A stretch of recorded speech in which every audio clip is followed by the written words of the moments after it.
From East Sussex, Eric.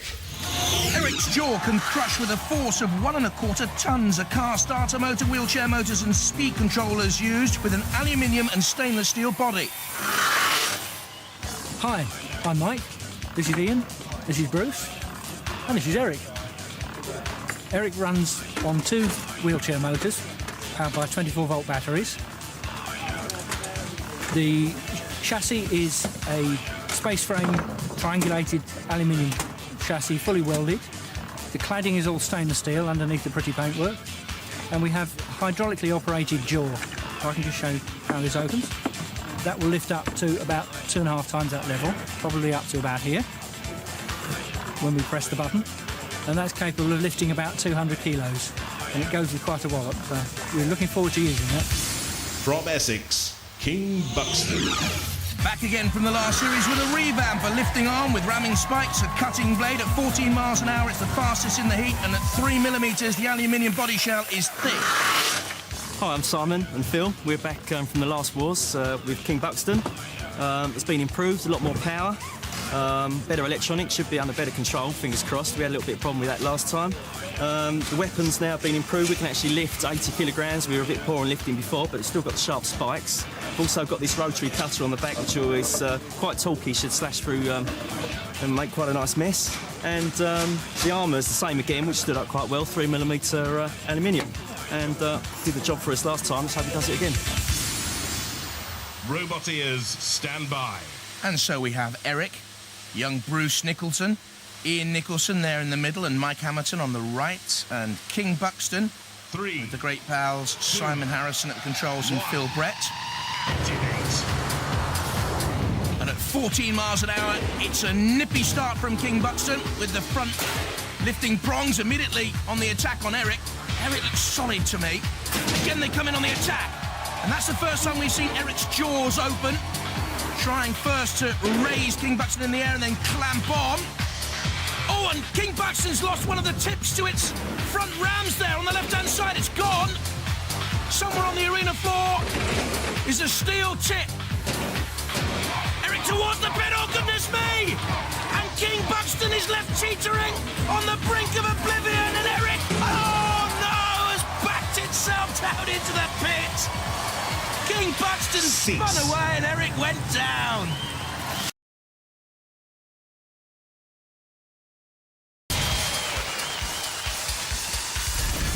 From Framfield in East Sussex, Eric. The hydraulic jaw can lift and crush the shell stainless steel. The starter motor comes from a grass cutter. Driver error left Eric idle last time around.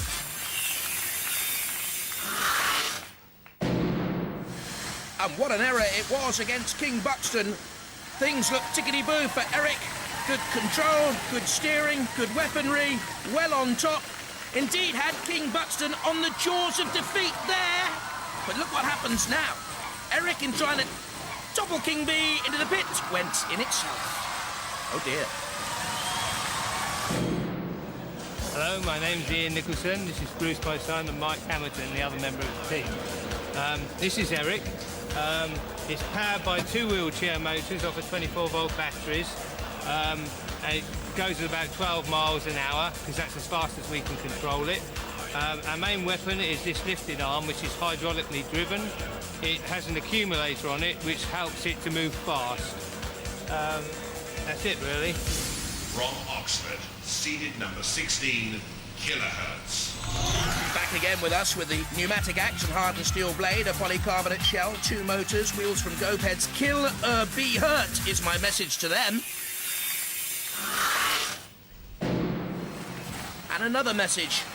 Get your steering right. Their driving in Series 3 was literally the pits. Against Cerberus, the legendary dog that guards the gates of hell, driver John Reed must have been out of his shell. What was he doing? Get it right this time, John, please. This is Kilohertz. I'm John. This is Dominic. And Rebecca. Hi. Electric powered, 2 electric 1000-watt motors. It's the main drive power. Car style steering. Independent steering front wheels. Here and here. And nice little axe. pneumatically powered axe, driven by this large pneumatic ram developing about 800 kilos of thrust, almost a ton. From Chelmsford in Essex, Destruct-A-Bubble. Fun to behold, perhaps too easily. Hold! Or will the carbon fibre and Kevlar shell withstand attacks? It has the lash of the mother-in-law. Some parts of a tractor will hubble-bubble, give us trouble. This is Destruct-A-Bubble. I'm Bill Cousins. This is Malcolm Burrells. He's the weapons officer. This is my son Lawrence. He's the pilot. Destruct-A-Bubble is a truncated sphere. There's all the weight in the bottom. It's impossible to leave upside down. And he's armed with this pneumatic spike. Roboteers, stand by. Eric, could be dark horses here. Mike Hamilton at the controls again. There's Kilohertz. John Reed, let's hope his steering's better in the middle. And Destruct-A-Bubble. 21-year-old Lawrence Cousins at the control. 2, 1, activate. I'd like to see Eric given a run here if they can stay out of the pit. Destruct-A-Bubble. Now, I don't think that's going to be the quickest around the arena. Top speeds of 5 miles an hour. Eric can get up to double that speed. Kilohertz by far the fastest in this particular battle. And up and over the shoulder of Eric. Kilohertz slams against Destruct-A-Bubble, the truncated sphere. There's the flipper of Eric. He thought it would have gone further last time around. Driver Mike Hamilton designed the robot, built half of it as well. In comes Kilohertz, the seated robot number 60. Look at the wink of Destruct-A-Bubble's eye. They reckon the eyelashes are a weapon, yeah. Here's Kilohertz from behind, driving it on Destruct-A-Bubble again. Against the arena wall, here comes Eric with a little shunt. Ooh, Kilohertz. Well, it rocked and it rolled and it came back down. A little bit of driving from Kilohertz, as well as good driving there on the Destruct-A-Bubble, which, as we said before, is a fun robot. We haven't seen the lash of the mother-in-law's tongue yet. Oh, there we go, yes. A little bit spiteful, but, well, exactly how many of you have felt that in your time? Oh, look at the Kilohertz weapon there. In on the side of Eric, on the side wheel of Eric. Out goes the mother-in-law's tongue from Destruct-A-Bubble, the pneumatic lance. But meanwhile, it's Kilohertz pinned onto Eric. They've combined against Eric. Eric is free now, just about. Slams against Shunt. Coming back on the attack. This is very, very close, you know. Could go to the judges. Oh, a lick of the old flame torch out there, and the bubble is punctured by Kilohertz. Can Kilohertz free that pneumatically powered axe now? Or too high the trajectory? No, it's okay. I wonder if he'd just been pinned in there for a minute on the Destruct-A-Bubble, but it's okay. The bubble not in great trouble. Kilohertz up on its side. This is going to go to the judges, isn't it? Another slam. I think Kilohertz has been aggressive enough to go through. And the punishment sustained by the bubble could be too much for them. Enough dialogue and chatter. Let's have some small talk with Richie McBride at the controls. They're in the middle. And Eric, Bruce Nicholson. Don't panic, Bruce, don't panic when you see the pit. 3, 2, 1, activate. Yeah, Eric were my dark horses for this entire heat. Small Talk have done well. They're very, very quick around the arena. Oh, hey, Eric, nearly torched. There's a lick of flame in its paintwork and it was very nearly torched. Small Talk dancing around Eric, comes back in. Small Talk, not the heaviest of robots, but don't forget it has that spinning disc with the sharp teeth and can run either way up should Eric flip it with the hydraulic lifting jaw, which can also crush. Oh dear, I was going to say the little flipper very nearly got underneath Small Talk there. Just heard some metal grinding and squeaking, and Small Talk very, very quickly away. Touched on a CPZ, and out comes Bash. Sergeant Bash, flame-filled, a militaristic mashing machine of war. Eric, though, back in underneath Small Talk, flicks it up and over. Now you can see that the spinning disc can actually run Small Talk forward, you see. They're flicked up and over, doesn't matter. The disc now comes into play, and they say, the voice from Amador near Edinburgh, they can even go faster when topsy-turvy. Side on now with Eric. Are the wheels locked there together? Well, Looks like some weird dancing routine between the two of them. Small talk backs away and stops and stops, and Small Talk is immobilised, I believe. Eric pensively looks on. There is smoke coming from Small Talk. The two motors on fire again. The special cooling system hasn't worked. Exactly the same things happened to Small Talk as it happened in the last series. An internal overheating problem. Eric goes through and needs to get away from Kilolot. Don't forget you have the heat final to think about now, Eric. Stay away from Kilolot and the Lance. Stay away from Bash. Small Talk can't get away from Bash. They're on the arena wall. They're out of it.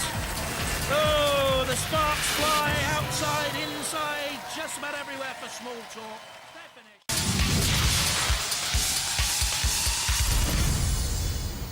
From Framfield in East Sussex, Eric.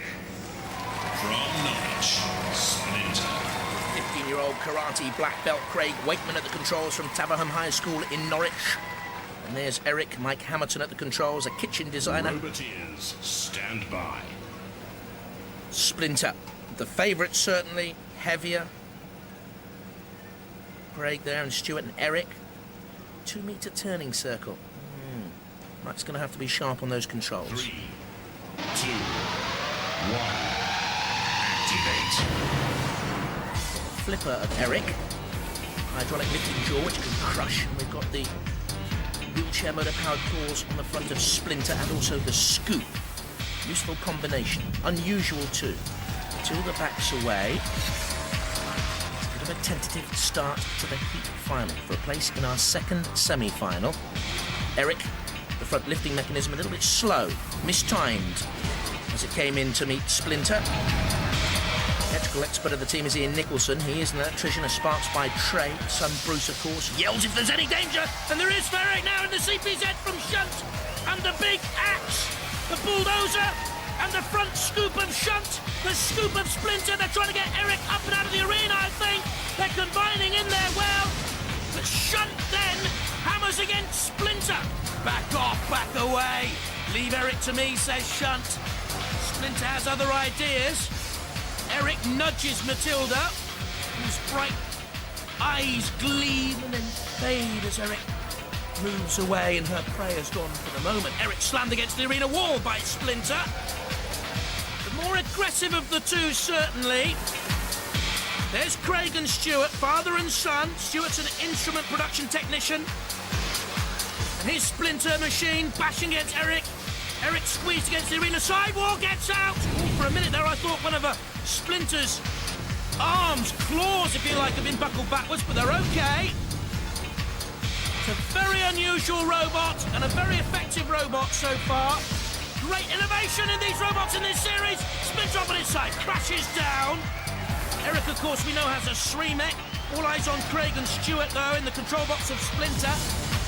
Eric flicks Splinter, not over yet. 80.6 kilos Splinter. Moves forward with a scoop. Can't get underneath Eric. 10mm ground clearance under Eric. Very low. Good design. You can see there the sort of fringe, the skirt, if you like. Time is ticking away. Judges will make their decision on style, control, damage and aggression any second now.